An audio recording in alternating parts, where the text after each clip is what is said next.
There are interviews I look forward to, and then there are interviews that I'm not sure I'm ready for. Today's guest is the first man who ever lived. He walked in a garden where everything was perfect. The air, the light, the animals, the silence, the presence of God himself in the cool of the afternoon. He had one rule, one, and he broke it. He joins me today having just left that garden.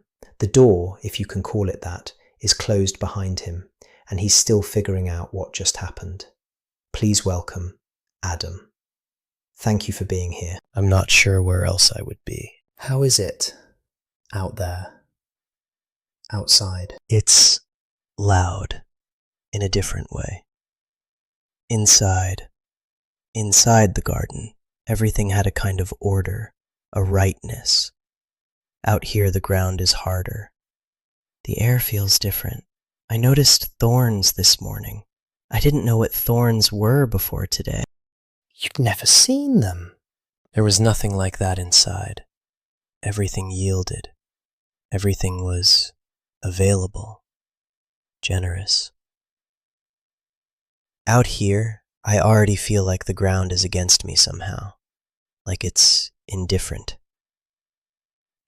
It's a strange thing to feel like the earth doesn't want you. And how long have you been out here? Not long.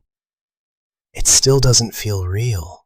I keep thinking, I don't know what I keep thinking. That maybe you'll go back? There are cherubim at the entrance, with a flaming sword, so... I'm sorry. So am I. Adam, can I ask you something directly? Sure. What happened, in your own words? What happened in there? She, Eve, she was given the fruit by the serpent. The serpent told her it would make her wise, like God, and she ate, and she gave it to me. You were there? Yes. And you didn't say anything? No, I didn't. Why? I don't know. I've been asking myself that since it happened. I knew the command. I heard it directly from God. Do not eat from that tree. Not, don't let your wife eat. Not, watch out for serpents. Just, don't eat.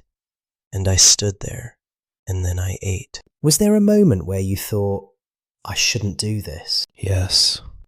I want to understand what you lost.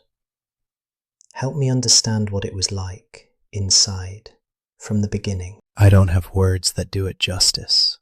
Everything was right. That's the only way I can say it. The light was different. The colors were more themselves somehow.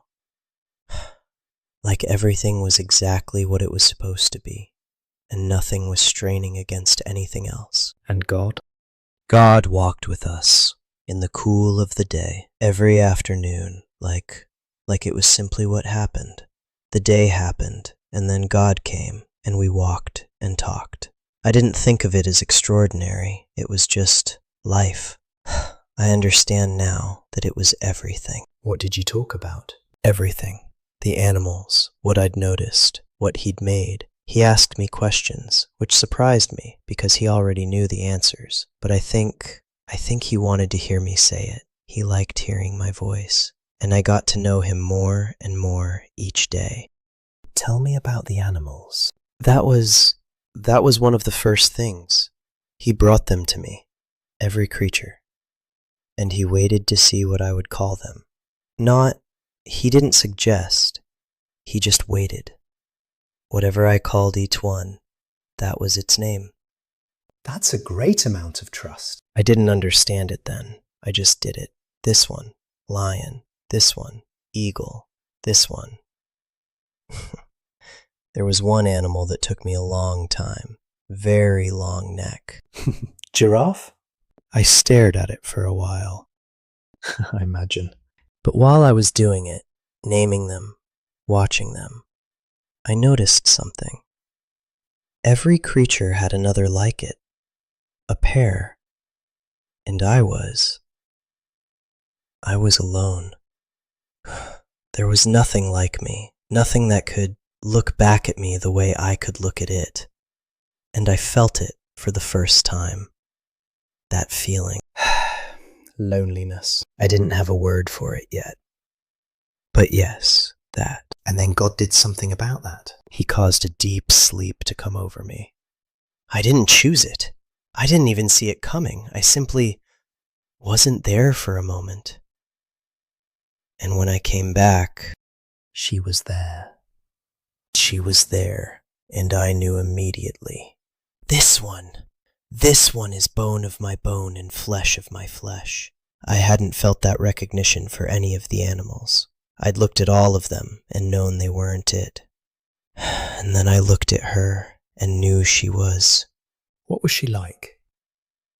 She was everything I didn't know I was missing and suddenly couldn't imagine being without. She was curious and alive, and she laughed. I hadn't heard anything laugh like that. And she was unafraid. Everything was open. We were both open. There was no hiding anything, because there was nothing to hide. That changed. The tree. God had been clear about the tree. One tree. Out of everything in the garden, every fruit, every plant, every living thing, one tree was not ours. Do not eat from it. In the day you eat of it, you will surely die. It was not a long list of rules. It was one thing. One. And the serpent came. The serpent spoke to Eve. I was nearby. The serpent twisted what God had said, questioned whether God really meant it, suggested God was holding something back from you. Yes.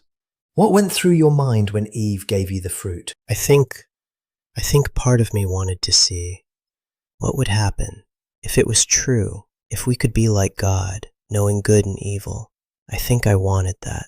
I told myself it was for her, that I ate because she gave it to me, and I didn't want to leave her. But that's not all of it. I wanted it too. I just let her go first. That's honest. It's the most honest I've been since it happened. What was the first thing you felt after you ate? It's hard to describe, like a light going out. Something that had been open in me closed. And then I saw myself. I had always seen myself, but suddenly I saw myself, and I was ashamed. We both were. We grabbed leaves, fig leaves, and tried to cover ourselves. Which is almost, we thought leaves would fix it, as if the problem were the nakedness. The problem wasn't the nakedness. No, the problem was inside. We were trying to cover the outside because we didn't know how to reach the inside. We couldn't fix what was actually broken. And then the afternoon came. And then the afternoon came. The voice of God. Walking in the garden. The same voice, the same hour, the same sound of his presence moving through the trees. The sound I had heard every day since I existed and had never once feared. And we ran. We hid among the trees. The same trees you'd walk through with him every afternoon. The same trees.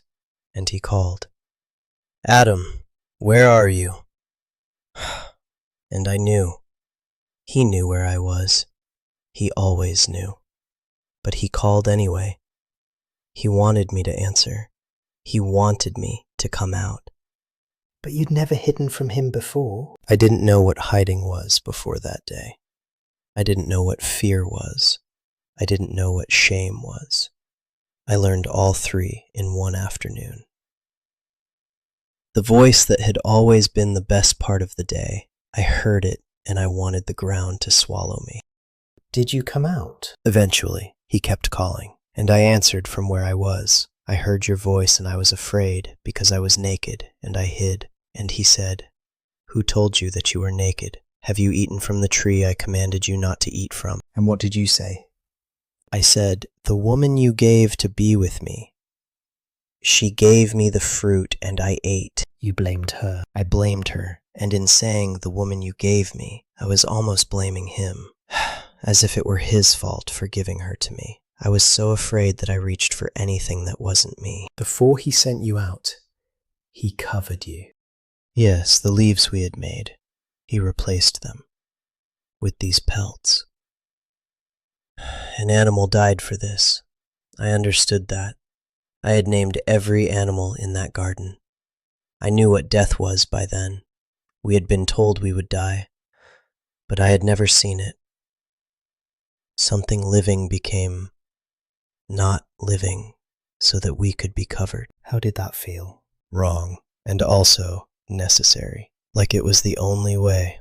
Something had to be given so that we could be approached again, so that we weren't completely exposed. I didn't fully understand it. I still don't. But I felt that it mattered, that it meant something beyond just the clothes. I think you're right that it meant something beyond the clothes. You say that like you know something. I'm just listening carefully to what you're describing.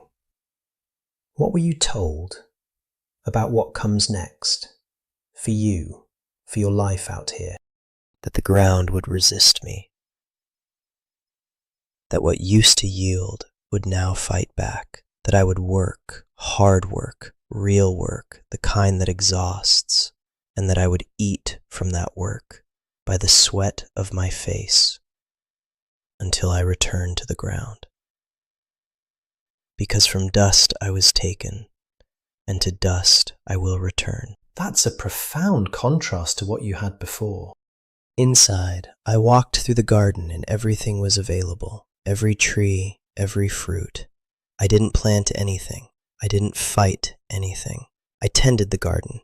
There was work, but it was joyful work. Work that felt like participation. Out here I'm going to have to fight for every meal. And one day I will die. I don't fully know what that means yet, but I know it's coming. And Eve? Pain. Bringing life into the world will cost her something now that it wouldn't have cost before. And she will look to me in ways that will be complicated. Everything that was simple is complicated now. Adam, can I tell you something? Please. I know this isn't the end of the story. It feels like the end. I know it does, but it isn't. What happened in that garden, God was not surprised by it. I know that sounds impossible, but there was a plan. Before any of this, before the garden, before you, before the serpent, there was already an answer to what happened today. What kind of answer? The kind that costs more than an animal's skin. It seems like the serpent won, but there will come one who will finish this, who will crush the serpent. And everything that was lost, everything, it will be restored. How can you know that? Because I've read the whole story. And God keeps every promise he makes, including the ones he made in that garden. Even in the curse, he was already pointing to what comes next. He said something to the serpent before he spoke to us. Something about the woman's offspring. Yes, he did. I didn't understand it. You will. Eventually, humanity will understand it completely. And when it happens, it will be the most important moment in the story. I really hope you're right. Adam, the first man, still standing, just barely, outside a garden he'll never return to. Carrying something no one had ever carried before, the knowledge of what it means to fail God and keep living.